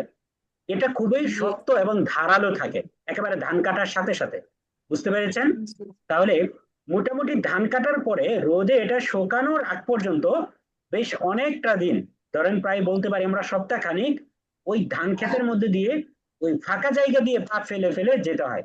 অর্থাৎ ওটার উপরে হুবহু পাড়া দিলে তখন পায়ের মধ্যে ব্যথা পাওয়া যায়, তখন এটা খুব শক্ত এবং ধারালো থাকে, অনেক সময় পা কেটেও যায়। তাহলে এই যে ধরেন সুন্দরবন, অর্থাৎ যেখানে নিচের মধ্যে একেবারে মানে শিকড় গুলো এমন থাকে, কাটা কাটা শিকড় থাকে, এখানে প্রত্যেকটা পা ফেলতে হয় মেপে মেপে। তাহলে এই যে কাঁটাযুক্ত বনের মধ্যে আমি প্রত্যেকটা স্টেপ ফেলতেছি একেবারে দেখে দেখে। এই যে এইভাবে দেখে দেখে পথ চলার নাম হচ্ছে তাকওয়া। এইভাবে দেখে দেখে পথ চলার নাম কি বলেন? তাকওয়া। তাহলে আপনাদের বাড়ির ধরেন অনেকের মধ্যে গ্রাম দেশে যদি কারো বাড়ি ঘর থাকে, অনেকের বাড়ির উঠানের মধ্যে দেখবেন গোলাপ গাছ আছে, তাহলে আমরা জানি যে গোলাপ ফুলের ইয়ার মধ্যে কাঁটা থাকে। তাহলে এখন ধরেন গোলাপ গাছ আছে, এখন আপনি গোলাপ গাছের পাশ দিয়ে যাওয়ার সময় কি আপনি কাঁচুমুচু হয়ে ভয়ে ভয়ে যাবেন, নাকি শুধুমাত্র গোলাপ ফুলটা ধরার সময় আপনি একটু সতর্কতার সহিত ধরবেন যেন আপনার হাতে কাঁটা না বিঁধে? তাহলে এইখানেও কিন্তু কাঁটার ভয় আছে। গোলাপ ফুল বাড়ির উঠানে যেটা থাকে, এখানেও কাঁটার ভয় আছে। আবার ওই যে সুন্দরবনের কথা বললাম, ওই জমিনটা বনটা ওইখানেও কাঁটার ভয় আছে। দুই ভয় কি এক বলেন তো? না হুজুর। দুই ভয় কিন্তু এক না। ওই বনের মধ্যে যতটা সময় আপনি থাকবেন, প্রত্যেকটা মুহূর্তে আপনি একটা আতঙ্কে থাকবেন যে আপনার পায়ের মধ্যে কাঁটা লেগে গেল কিনা। কিন্তু আপনি বাড়ির উঠানের মধ্যে সেম জিনিসটা এক না। তাহলে তাকওয়া মানে যদি শুধু আমরা আল্লাহর ভয় বলি, তাহলে এই ক্ষেত্রে আল্লাহর তাকওয়া বলার কোনো প্রয়োজন ছিল না। আল্লাহ তাআলা তো খাউফুন বলতে পারতেন, যে খাউফ মানেও ভয়, খাশিয়া মানেও ভয়, আরো অনেক শব্দ আছে কোরআনে এসেছে, তাহলে এইগুলো বলতে পারতেন। তাহলে এইগুলো না বলে আল্লাহ তাআলা তাকওয়া বলেছেন। আচ্ছা, আমরা 1 মিনিট একটু বিরতি নিই, আজানটা শেষ হয়ে নিক, আমরা তারপর আবার কন্টিনিউ করছি ইনশাআল্লাহ।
আচ্ছা, আলহামদুলিল্লাহ। আহ, তো ঠিক আছে, আমরা যে কথাটা বলছিলাম যে এই যে সুন্দরবনের পথে কাঁটা বিছানো, এই কাঁটা বিছানো পথে যে আমরা প্রত্যেকটা স্টেপ ফেলি দেখে দেখে, জীবন চলার পথে প্রতিটা কাজে, প্রতিটা সিদ্ধান্তে, প্রতিটা মুহূর্তে এইভাবে বেছে বেছে চলা, যে এটা কি হালাল হবে না হারাম হবে, এটা কি জায়েজ নাকি না জায়েজ, এই কাজটা করলে আল্লাহ কি খুশি হবেন নাকি নারাজ হবেন, প্রত্যেকটা ডিসিশন, প্রত্যেকটা স্টেপ ফেলার ক্ষেত্রে এইভাবে চলা, এর নাম হচ্ছে তাকওয়া। অর্থাৎ সাধারণ ভয় আর এই ভয় দুইটা একরকম না।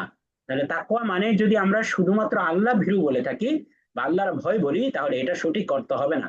তাকওয়ার মানে হচ্ছে এই যে কাঁটা যুক্ত পথে বা কাঁটার বিছানায় পা ফেললে যেরকম ভাবে আমরা দেখে দেখে ফেলি, ঠিক একই ভাবে জীবন চালানোটার নাম হচ্ছে তাকওয়া।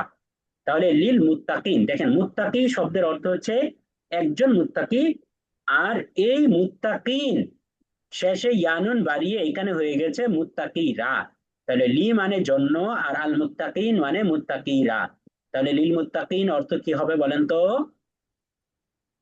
মুত্তাকিদের জন্য। হ্যাঁ, মুত্তাকিদের জন্য। তাহলে খেয়াল করেন, হুদান মানে পথ নির্দেশ বা হেদায়াত, আর লিল মুত্তাকিন মানে মুত্তাকিদের জন্য। তাহলে কি অর্থ হলো বলেন তো? হুদান লিল মুত্তাকিন এর কি অর্থ হলো সবাই বলেন তো? মুত্তাকিদের জন্য হেদায়েত। মুত্তাকিদের জন্য পথ নির্দেশ, তার মানে এই কোরআনটা হচ্ছে গাইডলাইন মুত্তাকিদের জন্য। আচ্ছা, তাহলে দেখেন আমরা এই যে আয়াতের অর্থটা, এটা কিন্তু পুরোটা আপনারাই বললেন, আমি হয়তো একটা দুটা শব্দের ক্ষেত্রে কিছুটা হেল্প করেছি। তাহলে এই আয়াতের অর্থটা কি আপনি এখন বুঝতে পারছেন না? প্রায় শব্দগুলো আপনার পড়া না বলেন তো? সবারই পড়া না? আলহামদুলিল্লাহ। পড়া আলহামদুলিল্লাহ। হ্যাঁ, তাহলে এটা আমরা এখন যেভাবে পড়ছি আপনাদেরও কিন্তু এইভাবে পড়তে হবে। তাহলে চলেন এবার আমরা একটু ভিন্ন মাত্রার প্র্যাকটিস করি। আপনাদের মনে থাকার কথা যে অতীতকালীন ক্রিয়ার মধ্যে পরিবর্তনগুলো কোথায় হয়, শুরুতে নাকি শেষে বলেন তো? অতীতকালীন ক্রিয়ায় শুরুতে। শেষে শুরুতে। শেষে খুব কনফিডেন্সের সাথে মাশাআল্লাহ একজন শুরুতে বললেন, মাশাআল্লাহ, ইমান ভালো। তাহলে শুরুতে পরিবর্তন হয় নাকি শেষে বলেন তো? শেষে শেষে শেষে। শেষে অতীতকালীন ক্রিয়ার মধ্যে শুরুতে কোনো পরিবর্তন হয় না, মূল অক্ষরগুলো শুরুতে থাকে, তারপরে শেষে পরিবর্তন হয়।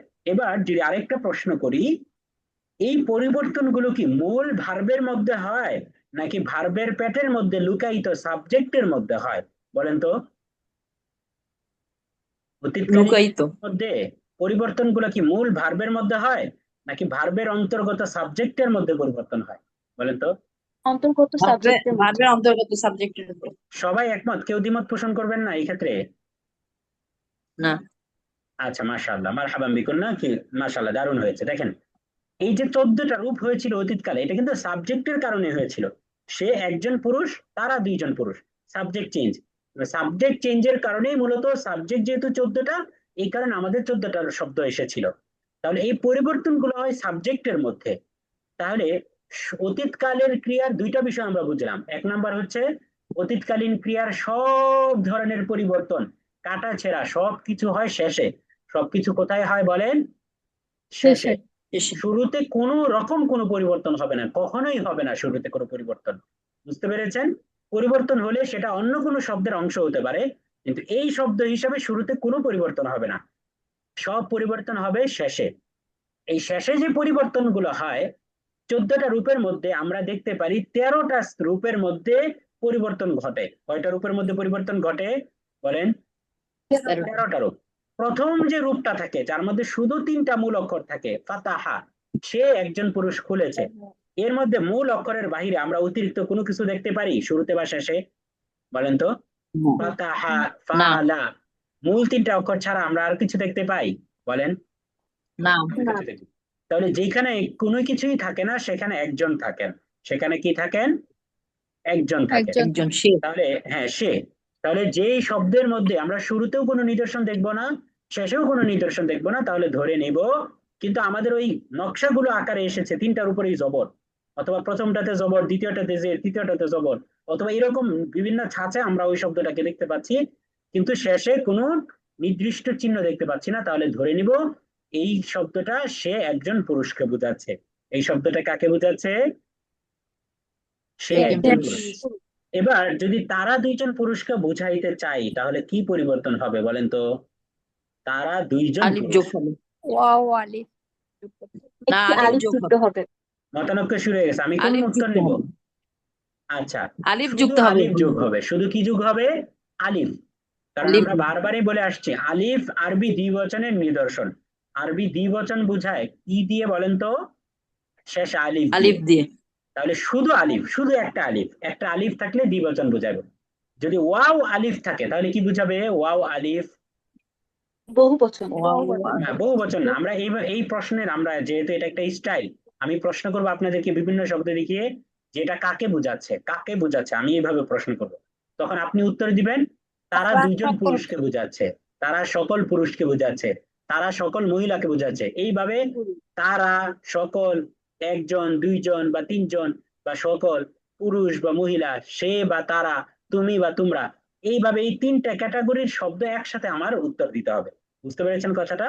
আচ্ছা, তাহলে এবার যদি বলি আপনাদের মনে থাকার কথা, অতীতকালীন ক্রিয়ার শেষে তা জবর তা যদি যোগ হয় তাহলে কাকে বোঝায় বলেন তো? তা জবর। পুরুষ। তুমি একজন পুরুষ। শুধু পুরুষ বলা তিনি হবে না, একজন পুরুষ। তুমি একজন পুরুষকে বোঝায়। কাকে বোঝায়? তুমি তিনি একজন একজন পুরুষ। পুরুষ। যদি তাপেশ তু থাকে তাহলে কাকে বোঝায়? তাপেশ তু শেষে আমি মূল অক্ষরের পরে আমি। তাপেশ তু আমি বোঝায়। আমি মাশাআল্লাহ, একজন পুরুষ। আমি বোঝায়, আমি একজন বা পুরুষ বা মহিলা, শুধু আমি বললেই হবে, আমি বোঝায়। যদি নুন আলিফ জবর না থাকে, নুন আলিফ জবর না, মূল অক্ষরের পরে শেষে মূল আলিফ জবর না থাকে তাহলে কি বোঝায়? আরে আমরা আমরা আমরা বোঝায়। মাশাআল্লাহ, আমরা বোঝায়। নুন আলিফ জবর না থাকলে শেষে কি বোঝায়? আমরা বোঝায়। আমরা বুঝি। খুব খেয়াল করতে হবে, একটু পরে কিন্তু আমি নাম ধরে ধরে এক একজনকে শুনবো শব্দ মাঝখানে কোরআনে যে কোনো জায়গা থেকে। আচ্ছা, তারপরে শেষে যদি তুমা থাকে, তুমা তুমা, তাহলে কি বোঝায়? তুমা থাকলে তোমরা দুজন।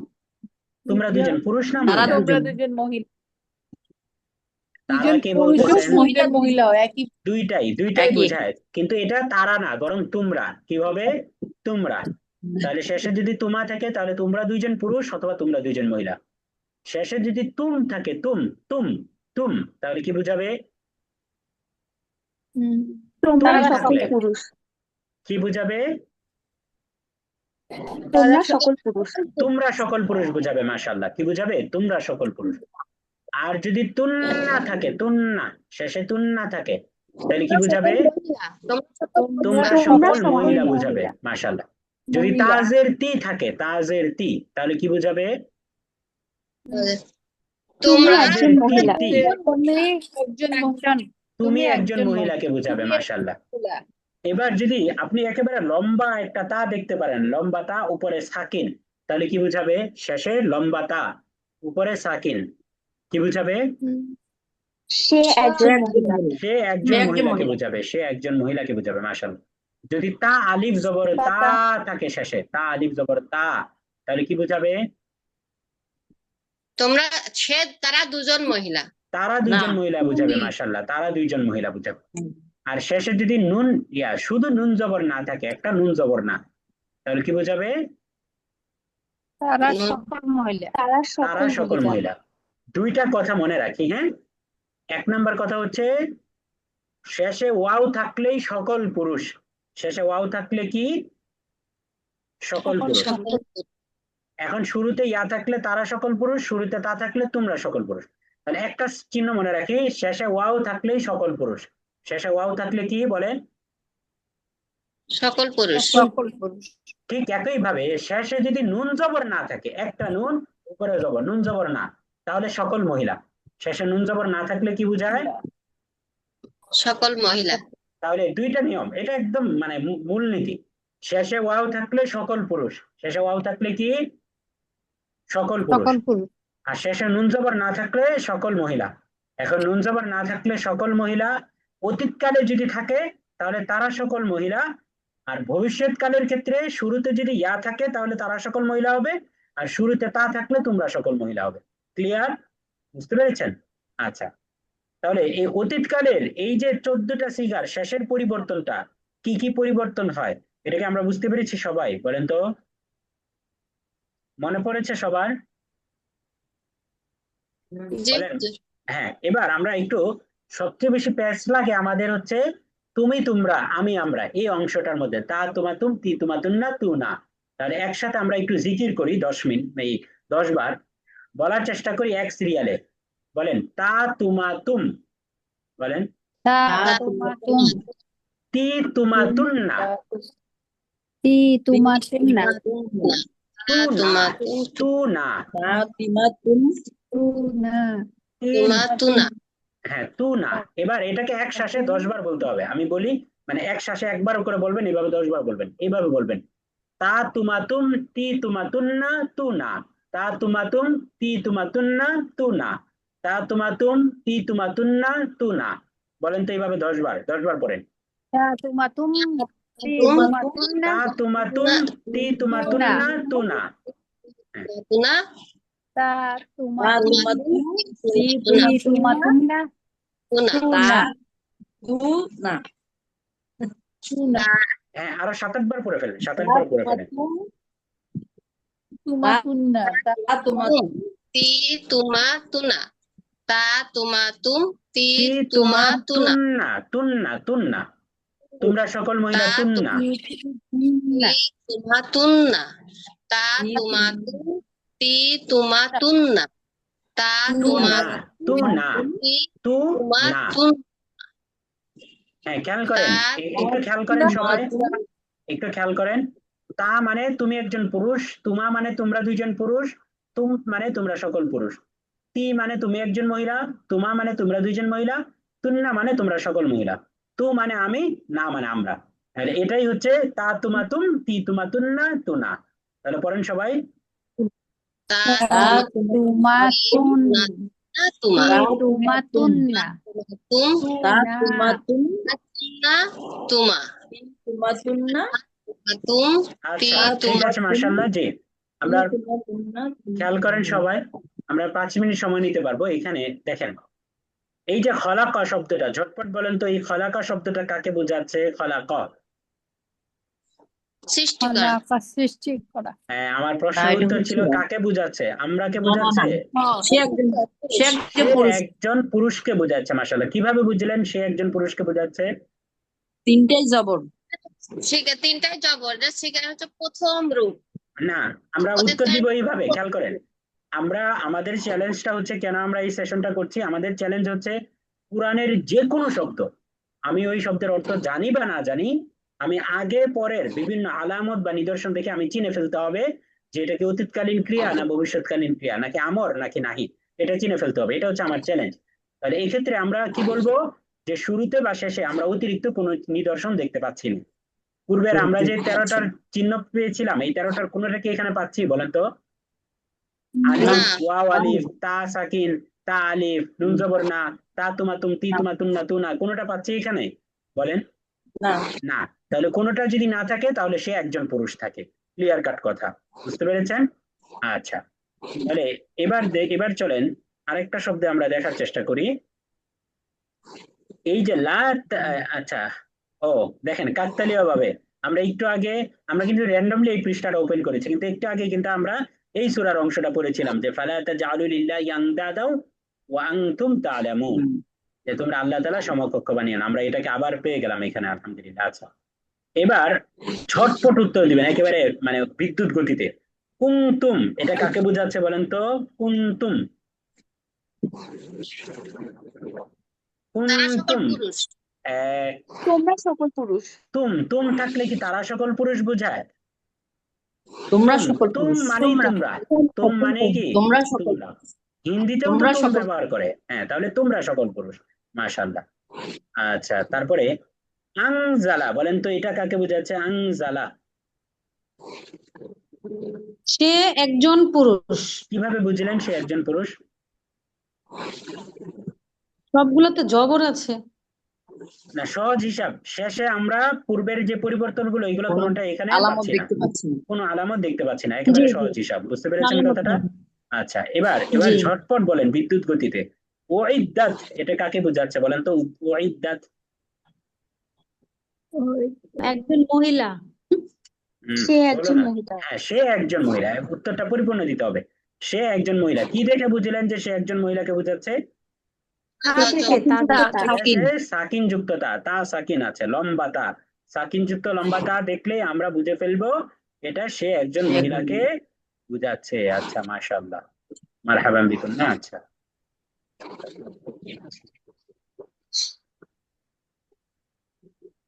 কোরআনে ভবিষ্যৎকালীন ক্রিয়ার ব্যবহার অনেক বেশি। আচ্ছা, মাশাআল্লাহ। এবার দেখেন, এই যে আরেকটা দেখতে পাচ্ছি, কলু। বলেন তো এই কলু কাকে বোঝাচ্ছে? অনেক তোমরা সকল না, তারা সকল পুরুষ। তারা সকল পুরুষ, কিভাবে বুঝলাম? লাম লাম অপেশ লু। শেষে হ্যাঁ। ওয়াও আলিফ আছে, শেষে কি আছে? ওয়াও আছে। ওয়াও আলিফ আছে।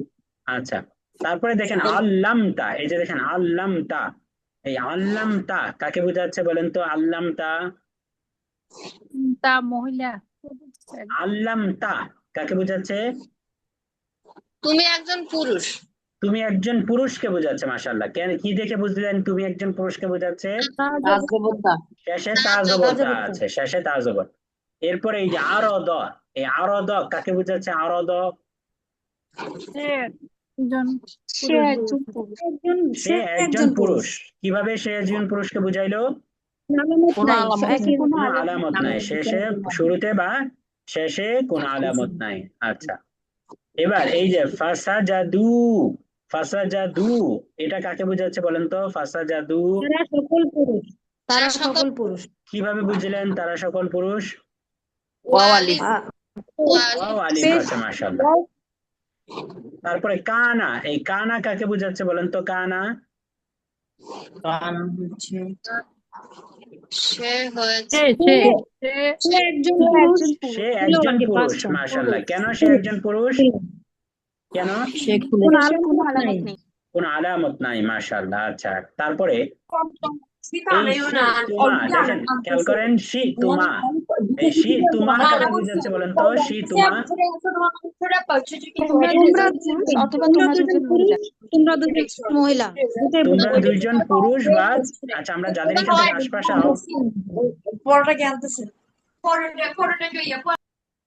কোহিনূর। আচ্ছা, জি, যাদের এখান থেকে আওয়াজ আসে আপনারা নিজ দায়িত্বে মিউট করে নেবেন এসব। তাহলে শি তুমা আমরা বুঝলাম তোমরা দুইজন পুরুষ বা তোমরা দুইজন মহিলা। কেন?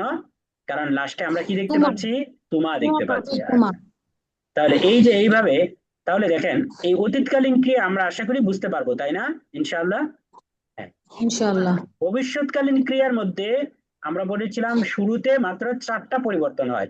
আলিফ, তা, ইয়া, নুন বা আতাইনা আমরা বলতে পারি।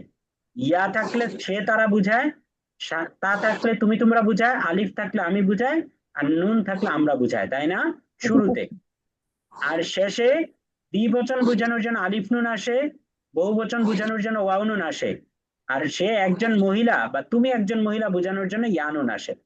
তাহলে এই যে ভবিষ্যৎকালীন ক্রিয়ার শুরুতে এবং শেষে যে পরিবর্তনগুলো হয়, এটাও আমরা ওই পিডিএফ থেকে যে ক্লাসে পড়ানো হয়েছিল বা ওই যে আমরা সামারি ক্লাস করেছিলাম, এটা দেখে আপনারা এই যে নিদর্শনগুলো শুরু শেষ, এই নিদর্শনগুলো আপনারা মুখস্থ করে নেবেন এবং কোরআনের প্রত্যেকটা আয়াত থেকে এগুলোকে চিহ্নিত করার চেষ্টা করবেন। পারবেন না ইনশাআল্লাহ? বলেন তো। আপনাদের কাজ হবে শুধুমাত্র শুরু শেষের আলামত বা নিদর্শন দেখে এই শব্দটা কি অতীতকালীন ক্রিয়া না ভবিষ্যৎকালীন ক্রিয়া, নাকি আমর আদেশমূলক নাকি নিষেধমূলক। ভবিষ্যৎকালীন ক্রিয়া হলে এটা কোন কাকে বোঝাচ্ছে? সে একজন পুরুষ না তারা দুইজন পুরুষ, না তুমি একজন পুরুষ না তোমরা সকল পুরুষ, কাকে বোঝাচ্ছে এই জিনিসটাকে চিহ্নিত করা। তাহলে এইভাবে প্র্যাকটিস করতে পারবো ইনশাআল্লাহ? বলেন তো, পারবো না ইনশাআল্লাহ? আচ্ছা, আজকের পরে আমাদের সম্ভবত আমাদের ক্লাসটা ঈদের পরের 14 তারিখ থেকে সম্ভবত শুরু হবে ইনশাআল্লাহ। 14 তারিখ থেকে, তার মানে এখানে একটা বড় ধরনের গ্যাপ পাচ্ছেন, প্রায় 14 দিনের, মানে প্রায় 10 দিনের মতো একটা গ্যাপ আছে। তাহলে যেহেতু আমাদের অফিস আদালত বা সবকিছুর ব্যস্ততা এগুলো বন্ধ থাকবে, তাহলে আমরা এই সময়টার মধ্যে যারা পিছনের কোনো একটা ক্লাস মিস করেছি এই ক্লাসগুলো আমরা দেখে নেবো ইনশাআল্লাহ। যারা পূর্বের ক্লাসের পড়াগুলো ঠিক মতো পড়তে পারিনি তারা ওই পড়াগুলো পড়ে নেব।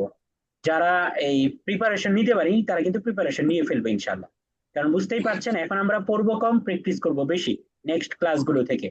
দেখা যায় যে প্র্যাকটিস সেশনে অনেক বেশি থাকবে, সরাসরি কোরআন থেকে আমরা প্র্যাকটিস করার চেষ্টা করবো ইনশাল্লাহ। তাহলে এই পিছনের এই পড়াগুলো যদি আপনার আয়ত্তে না থাকে, তাহলে আপনার জন্য সামনের পড়াগুলো বুঝতে অসুবিধা হবে। তাহলে আজকের ক্লাসটা আমরা এই পর্যন্তই রাখছি। আপনাদের সবাইকে সবার জন্য অনেক বেশি শুভেচ্ছা রইলো এবং শুভকামনা রইলো।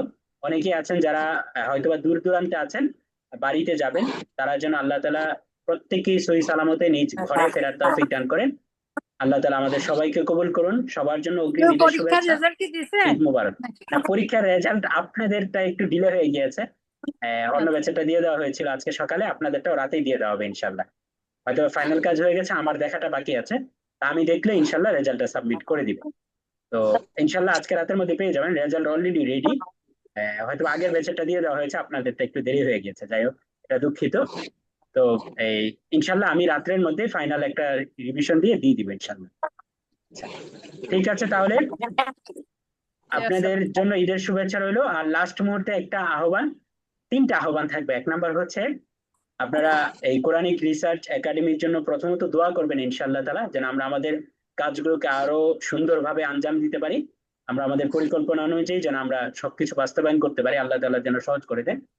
দ্বিতীয় বিষয় হচ্ছে আমাদের ঈদের পর থেকে নতুন কিছু ব্যাচ শুরু হচ্ছে, তাহলে এই ব্যাচগুলোতেও যারা জয়েন করতে চায় আপনাদের পরিচিত জন, তাদের কাছে এই বার্তাটা পৌঁছাইতে পারেন এবং কোরআন শিক্ষার যে আমাদের ফ্রি আয়োজন এর মধ্যে সবাইকে যুক্ত করতে পারেন। আর তৃতীয় বিষয় হচ্ছে আপনারা দোয়া করবেন, একাডেমির কিছু প্রয়োজন আছে যেন আল্লাহ তাআলা এই প্রয়োজনগুলো পূরণ করে দেন। আপনারাও এই সাধ্যমতো চেষ্টা করার অংশগ্রহণ করার চেষ্টা করবেন ইনশাআল্লাহ, এবং দোয়া করবেন, অন্যদের কাছে পৌঁছে দিবেন। আল্লাহ তাআলা আমাদেরকে কবুল করুন। সকলকে ঈদের শুভেচ্ছা, ঈদ মুবারক। তাকাব্বালাল্লাহু মিন্না ওয়া মিনকুম সালিহাল আমাল। আল্লাহ তাআলা আমাদের সবাইকে কবুল করুন। সবাই একবার মজলিস শেষের দোয়াটা পড়ে ফেলি। সুবহানাল্লাহি ওয়া বিহামদিহি, সুবহানাল্লাহি ওয়া বিহামদিহি, সুবহানাকাল্লাহুম্মা ওয়া বিহামদিকা, সুবহানাকা আল্লাহুম্মা ওয়া বিহামদিকা আশহাদু আল্লা ইলাহা ইল্লা আনতা, আশহাদু আশহাদু আল্লা ইলাহা ইল্লা আনতা আস্তাগফিরুকা ওয়া আতুবু ইলাইক। আস্তাগফিরুকা আস্তাগফিরুকা ওয়া আতুবু ইলাইক। ওয়া আতুবু ইলাইক। আসসালামু আলাইকুম ওয়া রাহমাতুল্লাহ। ওয়া আলাইকুম ওয়া আলাইকুম আসসালাম। আসসালাম।